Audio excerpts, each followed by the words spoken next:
السلام علیکم ورحمۃ اللہ وبرکاتہ۔ ناظرین، میں ہوں عبدالغفور خان اور آپ دیکھ رہے ہیں میرا یوٹیوب چینل مولانا عبدالغفور۔ ناظرین، یہ خالصتاً اسلامی چینل ہے۔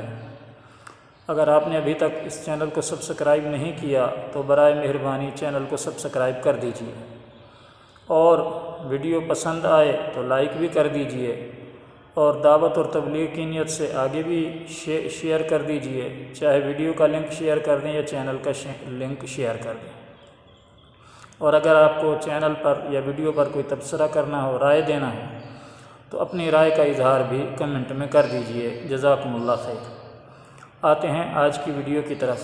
ناظرین، جیسا کہ آپ کو علم ہے، عید الاضحیٰ کی آمد ہے، قربانی کے جانوروں کی خرید و فروخت شروع ہے، اور ایک مسئلہ عموماً جانور خریدتے ہوئے زیر بحث آتا ہے، ہر سال ہی آتا ہے اور ہر سال ہی اس مسئلے پر بحث ہوتی ہے، لیکن بھول جاتے ہیں آدمی۔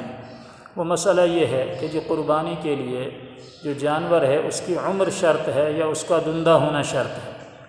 تو دندہ کسے کہتے ہیں، اس پر بھی بات کرتا ہوں، اور پہلے میں مسئلے کی وضاحت کرتا ہوں۔ محترم ناظرین، قربانی کے لیے جانور کی عمر کا پورا ہونا ضروری ہے، دندہ ہونا شرط نہیں ہے۔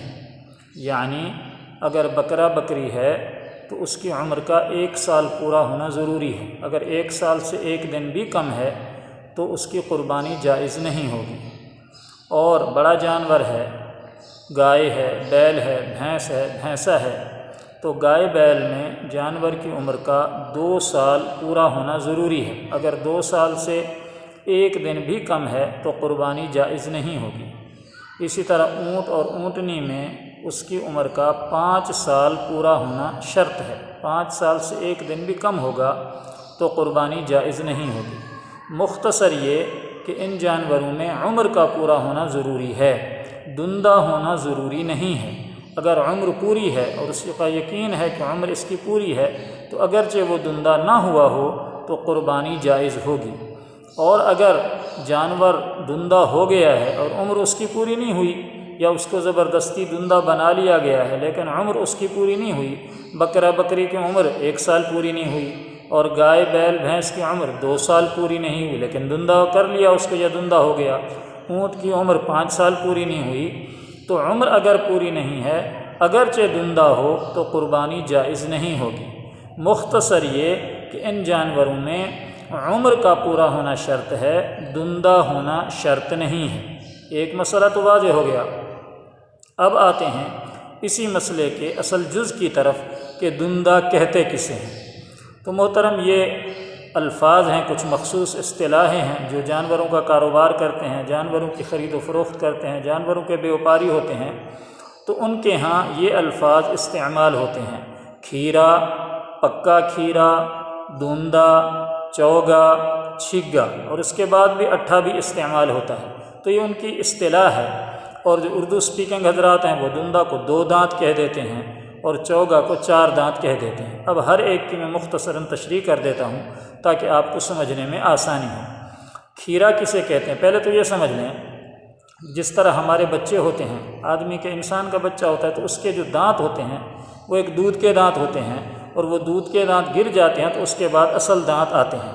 ایسے ہی جانوروں کے اندر بھی ہوتا ہے۔ تو جانور کی ایک تو ہوتی ہیں داڑھیں، جن سے چارے کو چبایا جاتا ہے۔ جب دانتوں کا ذکر ہو تو وہ داڑھیں مراد نہیں ہوتی، یہ اچھی طرح ذہن نشین کر لیں۔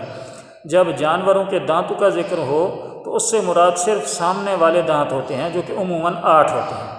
تو جب بھی دندہ چوگا کا ذکر ہوگا تو اس سے مراد یہ سامنے والے دانت ہوں گے، داڑھیں جن سے چارہ گھاس چبایا جاتا ہے وہ مراد نہیں ہوگا۔ اس کو پہلے اچھی طرح ذہن نشین کر لیں۔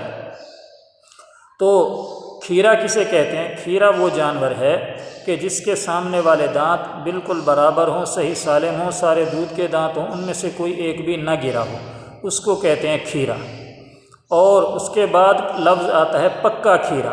پکا کھیرا کس کو کہتے ہیں؟ پکا کھیرا اس جانور کو کہتے ہیں جس کے دودھ کے دانت سامنے والے 2 دانت ہلنا شروع ہو گئے ہوں، یعنی کہ دندہ ہونے کے قریب ہو گیا ہو، وہ دانت ہل رہے ہوں، ابھی ٹوٹ کر گرے نہ ہوں۔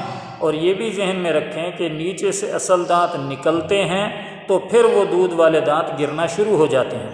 تو وہ سامنے والے 2 دانت ہلنا شروع ہو گئے، ابھی تک گرے نہیں ہیں، یا ایک گر گیا ہے ایک نہیں گرا، تو اس کو کہتے ہیں پکا کھیرا۔ یہ بکرا بکری میں بھی ہوتا ہے اور بچہ کٹا کے اندر بھی یہ لفظ استعمال ہوتا ہے۔ اور پکا کھیرا کے بعد آتا ہے مرحلہ دندہ کا۔ دندہ کسے کہتے ہیں، یا اردو اسپیکنگ حضرات 2 دانت کہتے ہیں، تو اس سے مراد وہ جانور ہوتا ہے جس کے سامنے والے 2 دانت جو سامنے ہوتے ہیں، نیچے سے 2 اصل دانت ابھر آتے ہیں، نکلنا شروع ہو جاتے ہیں، تو وہ دودھ والے دانت گر جاتے ہیں۔ تو جس جانور کے سامنے والے 2 دانت گر گئے ہوں اور نیچے سے نئے دانت نکلنے کے اثرات بھی ہوں، تو اس جانور کو کہتے ہیں دندہ جانور۔ اور اگر نیچے سے نئے جو دانت اصل نکلنا شروع نہیں ہوئے، صرف 2 دانت گرے ہیں، تو اس کا مطلب یہ ہوگا کہ بیوپاری نے زبردستی یہ دانت توڑے ہیں، پلاس کے ساتھ، جمبور کے ساتھ، کسی چیز کے ساتھ بھی، اس لیے کہ اصل دندہ وہ ہوگا جس کے دانت صرف گرے نہ ہوں بلکہ نیچے سے نئے دانت نکلنا شروع بھی ہو گئے ہوں، جگہ سخت محسوس ہو، وہ دانت نظر آ رہے ہوں۔ اور دوسری نشانی یہ ہے کہ جو وہ دانت ہوں گے بعد والے، دودھ والے نہیں، جو دانت نئے نکلنا شروع ہیں، وہ دانت ذرا باقی دانتوں سے بڑے ہوتے ہیں سائز میں، خود بخود نظر آئیں گے کہ ان کا سائز بڑا ہوگا۔ تو بچہ ہے، کٹا ہے، تو اس کے دندہ ہونے کی علامت کیا ہے کہ سامنے والے جو دانت ہیں ان میں سے 2 دانت گر گئے ہوں اور ان کی جگہ نئے دانت آنا شروع ہو گئے ہوں، اس کو کہتے ہیں دندہ۔ اور اس کے بعد لفظ آتا ہے چوگا، جس کو اردو حضرات 4 دانت بھی کہتے ہیں۔ تو اس سے مراد ہے سامنے والے 4 دانت وہ گر گئے ہوں، ان کی جگہ نئے دانت نکلنا شروع ہو گئے ہوں، تو اس کو چوگا کہتے ہیں۔ اور اس کے بعد آتا ہے چھگا، کہ سامنے والے 6 دانت گر گئے ہوں اور ان کی جگہ نئے دانت نکلنا شروع ہو چکے ہوں یا نکل چکے ہوں، تو اس کو کہتے ہیں چھگا۔ مختصر یہ کہ یہ اصطلاح ہے بیوپاریوں کی، جانوروں کا کام کرنے والوں کی، وہ کھیرا، پکا کھیرا، چوگا، چھگا کہہ دیتے ہیں۔ لیکن شریعت کے اندر جس جانور کی قربانی جائز ہے تو اس کی عمر کا اعتبار ہے، اس کے دندہ چوگا ہونے کا اعتبار نہیں ہے۔ اگر عمر جانور کی پوری ہے، یقین ہے کہ اس جانور کی کٹا بچہ ہے، اس کی عمر 2 سال پوری ہے، تو بھلے وہ دندہ نہ ہوا ہو، اس کی قربانی کر سکتے ہیں۔ اور اس کا جو یہ دندہ چھگا ہونا یہ کوئی بے فائدہ یہ بھی نہیں ہے، یہ ایک قسم کی علامت اور نشانی ہوتی ہے کہ جی اب جانور کی عمر پوری ہو چکی ہے۔ تو جانور کی عمر کا پورا ہونا قربانی کے لیے ضروری ہے۔ کھیرا، پکا کھیرا، دندہ، چوگا، چھگا یہ ہونا کوئی شرط نہیں ہے۔ جزاکم اللہ خیر، وما علی الا البلاغ۔